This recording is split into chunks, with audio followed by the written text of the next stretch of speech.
Hello everyone.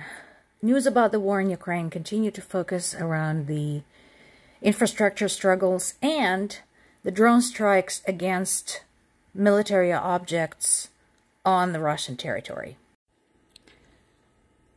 Specifically, the most noise is around the strikes that were far in, hundreds of miles removed from Ukraine.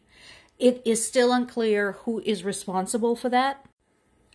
However, it is very likely that whoever serves at those air bases is seriously going to be in trouble. Heads are going to roll.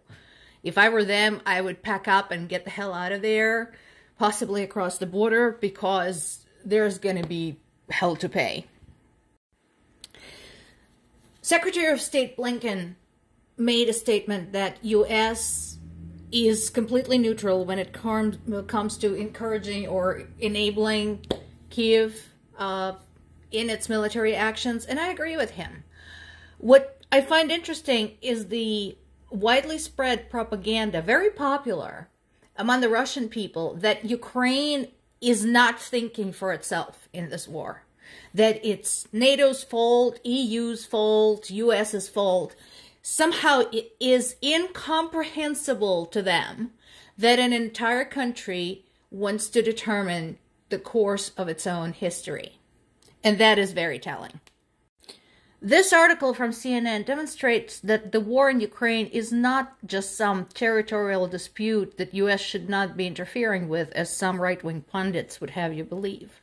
It has some very far-reaching implications, including in other situations where we have some territorial questions, specifically China versus Taiwan. I recommend reading this just, as an FYI for the educational purposes, because this is important when it comes to the world politics.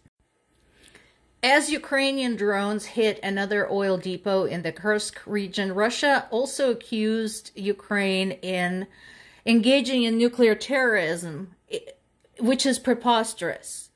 Basically, Russia is accusing Ukraine of shelling the Zaporizhzhia nuclear power station. Why would Ukraine do that in the middle of power shortages? Besides, that station is still occupied by Russians. Do the friggin' math. Time had announced Vladimir Zelensky as their Person of the Year. Back in the 1960s, they broke with tradition and declared the most influential group of people in America at the time, everyone under the age of 30, as the Person of the Year.